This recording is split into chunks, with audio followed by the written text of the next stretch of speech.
Welcome back to my daily breakdown of the preliminary hearing of California versus Larry Millete in the heartbreaking case of Maya Millete. This hearing was in 2023 and the trial date is March 7th, 2026. It's coming up. This is a local case for me. New episodes are dropping almost every day, so make sure you have your notification bell set up so you don't miss out. To catch up on all of the episodes, to bookmark or share the entire playlist, or to get some context if you just happened upon this video, the playlist is in order and it can be found at bit.ly/mm playlist. I will spell that out for you. It's lowercase bit.ly/M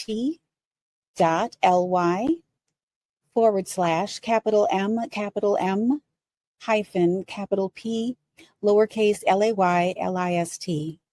So with that, thank you for being here again and enjoy this. January 1, 2021.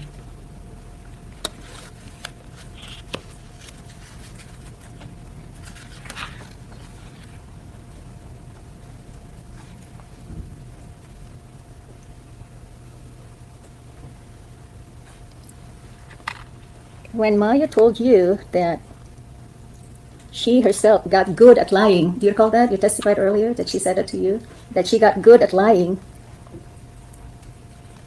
What was your response? I asked her what she means by that. Well, Your Honor, she was just pouring out her feelings to me during that time, so I wouldn't recall if it's the exchange, but the main theme of it is that she needed space. And then when I asked her, like, can you go to the hospital, what's your driving force for divorce?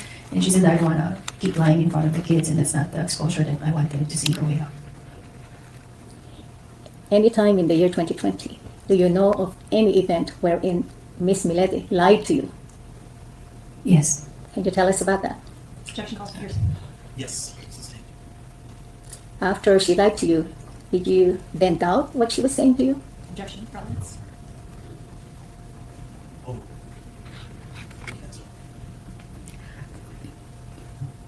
Did I doubt what she tells to me? No. I was human, so if you lied to me, I would feel hurt. But her credibility to me remains. But it was true that you unfriended her on the Facebook after she lied to you. I don't remember.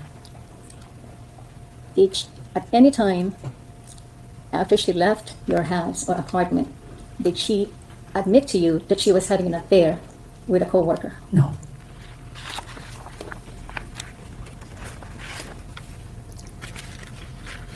When Larry told you that his wife was having an affair with a coworker, did you believe him? Objection, relevance. Sustained. Okay.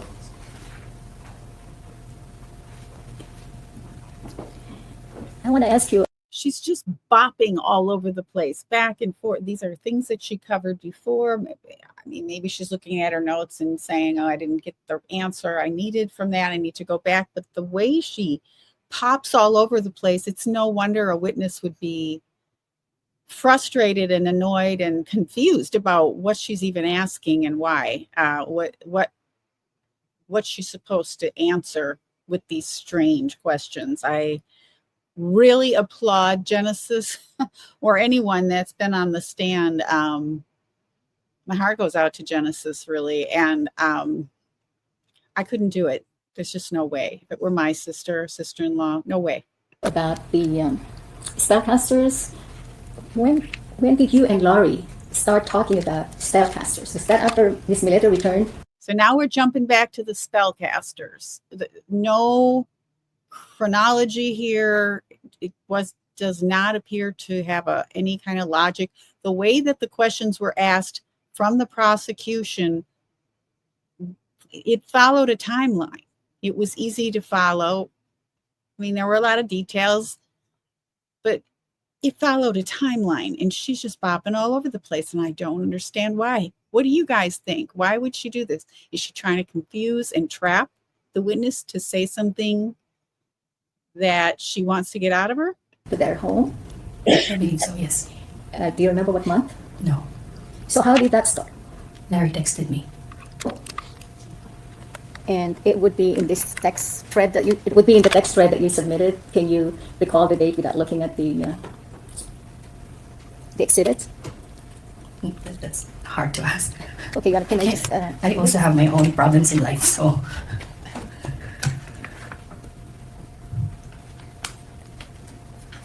if you look at Exhibit 13-4,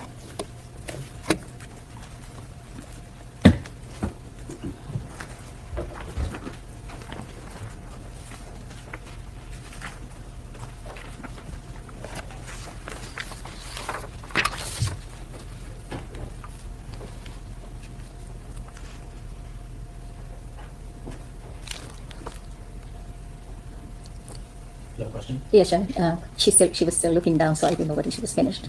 Oh, I'm ready for your question. Okay, so Exhibit 13-4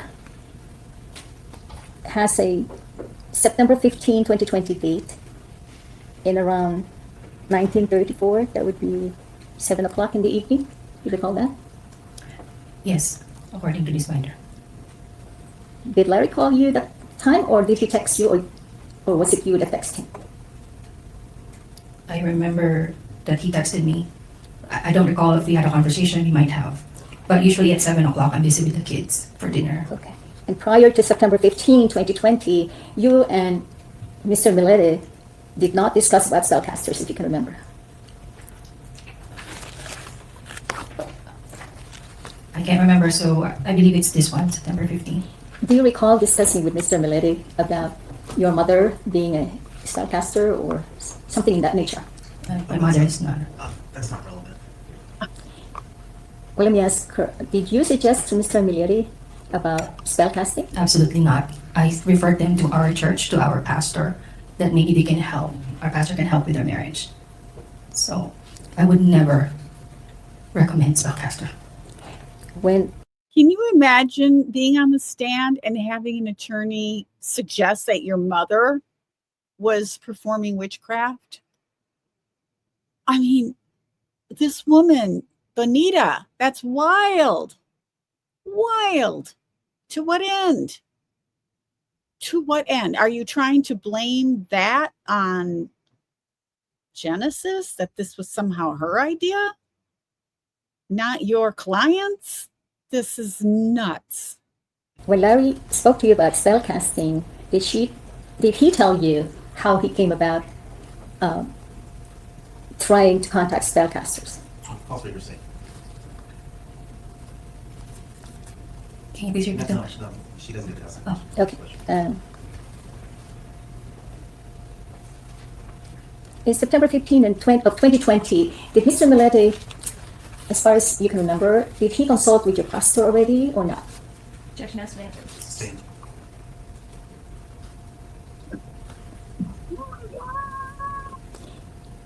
What was your understanding that Mr. Millete was going to do with the spellcaster? Objection relevance. As to what this witness thought. Sustained. You can rephrase. Okay. Did he tell you what the spells were for? He said it's only white magic. So, no black or voodoo. Did you understand what that meant? It's nothing harmful. Thank you.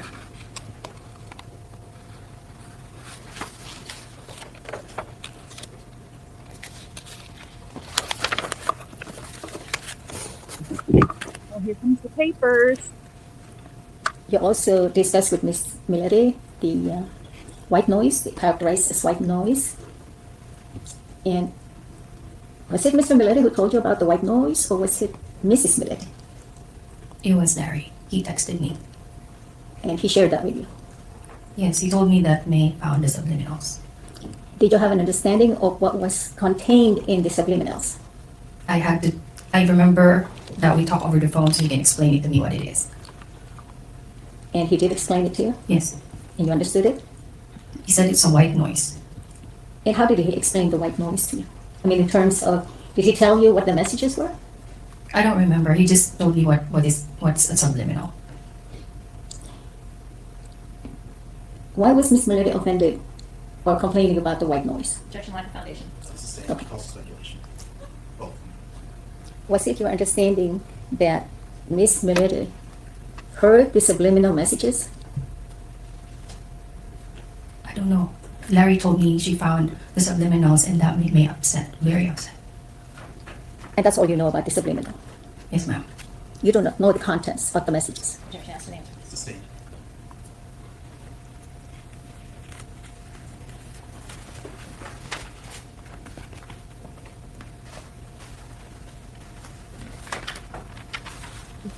I want to ask you about this holes in the walls inside Mr. Milete's home. Okay. Found. Did you have an understanding who put the holes in the walls? May told me that when she was in January of 2020. She's the one that mentioned about the scars on the walls, and I asked her what scars. She never saw the scars. Genesis here never testified that she saw holes in the walls. And her response? She said that Larry punched the wall when he gets angry, and I said I don't see any scars, and she said, well, we would patch it.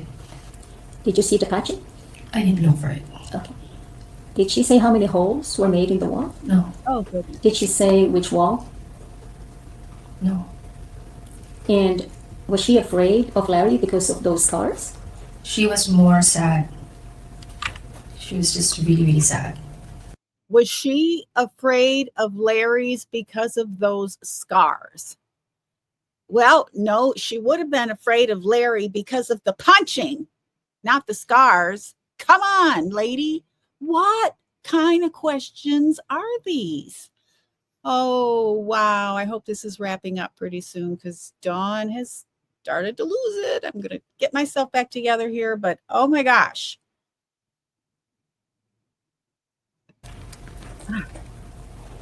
Wow. She was sad when she saw the scars. She was sad when she was pouring out her feelings to me. And how many times did she express that to you? Oh my I God. feel like you're torturing me.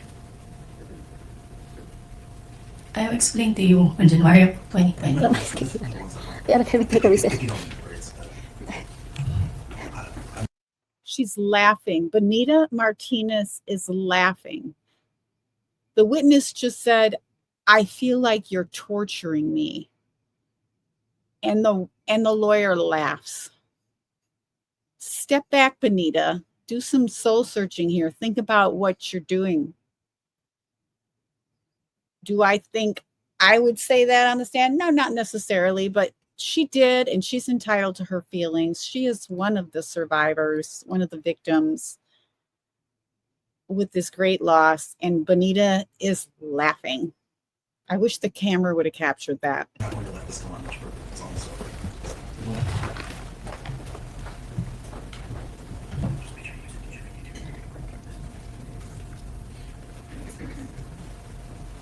I'm going to take a break.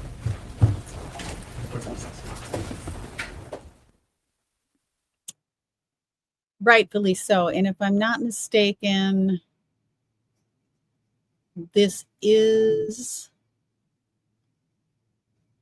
about a 10-15 minute break. So let's see what happens next. Wow. Hope you're really proud of yourself for that work there, Bonita Martinez. Sure, you're going to get a lot of referrals from this performance. If the prosecution does cover an issue in direct examination, you have a right to conduct cross-examination. However, you need to limit it. This witness has been on the stand all day today, and she started yesterday afternoon, and you covered every topic with excruciating detail that I don't believe is really necessary for a preliminary hearing. So I'd like you to conclude your cross-examination as soon as possible. I just have a few more questions, Shawna. I'm not sure if she's still upset. So Tell him, Judge. Tell her, Judge. And without even pausing, without even breathing, without any form of acknowledgement, I just have a few more questions, Judge. We'll see how important these questions are, or if she just wants the last word, because I think that's what this is. What a piece of work this is. I'm not sure if I should even proceed because she said what she said. Concerned Well, about. I've told you my concerns. Do what you need to do, and I'll rule accordingly if there's an objection. I'm not sure if I should even proceed because of what she said. Well, this isn't about you, Bonita. Put on your big girl panties and ask your question or move on. Golly. Not laughing anymore. Done laughing?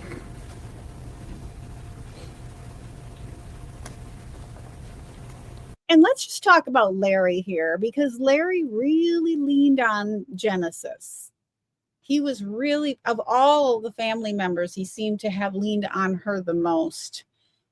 And to see what he's done and her to have to go through this and to feel divided and unsure about what she was doing back then and what she's saying and trying to remember and trying to keep her emotions intact has to be super difficult. The way he stares down, look at his eyes. The way he stares down every single witness is haunting.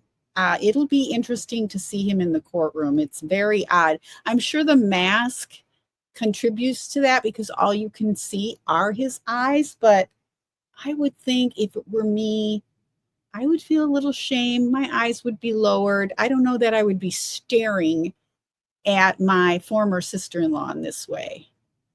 Okay, Bonita, get it together. Your most important questions that you have to get in before you're done. Wow, I'm so mad. I'm so mad. I just have one question, Your Honor, if you allow me. Oh, just now one it's minute. one. You know, unless the cross would bring up some of the issues in a different. Proceed. Okay. Get on with it. Get on with it. Mr. Avalanza, Miss Larry Millete told you in 2020 that he just wanted to keep the relationship together. Yes. And that Larry, Mr. Millete, was willing to do anything to make May love him again. Is that what you told him? Sustain. Not in evidence. When you last saw Miss Millete, was it your understanding that Mr. and Mrs. Millete were still okay? That's an answer. When I was jeeping with her, I thought that they were okay. But then when she told me that, while Larry was asking for affection, it's just hard for me to give that. That was during when we were jeeping until we went to the trailer in the afternoon, and that's when she told me that she wanted to divorce. We already heard this more than once. I have no questions. Okay, all right. So Prosecutor Bowles says, I have no questions. She probably wanted to clear some things up, but the way that the defense attorney, Bonita Martinez, mucked this up, first of all, she wouldn't have had the heart to go in and keep the witness on the stand any further because she's having, an emotional breakdown to a certain degree. She's done. She said she feels like she's being tortured. She's crying. So even if Prosecutor Bowles had more to ask, she would have had the dignity not to do so out of respect for the witness. And then certainly the judge showed his hand by saying, you've gone through everything in excruciating detail. I have a grasp on all of this. So he didn't say I don't need to hear anymore, but he came very close to saying that. So that fiasco is the end of the testimony and the cross for Genesis Tabalanza. And we will pause for today, get on to a next episode with a new witness in the afternoon of day 5. With that, I hope you are taking care of yourself and your loved ones and have the best rest of your day that you can. Thanks for being here and caring about this case. Appreciate you. Thanks for watching today's breakdown of the Larry Maya Millete preliminary hearing here in San Diego. I always prefer to use Maya's name and not the defendant's. In any case, this is California versus Larry Millete in the heartbreaking case of Maya Millete, who is still missing. Remember, new episodes drop every day with my insights as a local to this case. Since I'm not monetized, YouTube really doesn't promote my videos a whole ton. So if you want to make sure you catch tomorrow's episode, please like, subscribe, and tap the notification bell so you know as soon as it's up, or you can play it later. And if you can, please share this with someone who might be interested in following this case, especially if they're local, but anywhere around the world, to be honest, because Maya is still missing and it would help get more eyes on her case. So again, thank you for joining me. The full playlist is at bit.ly/mm playlist. And again, it's lowercase bit.ly / capital MM hyphen capital P lowercase LAY LIST. Thanks again for being here. See you later.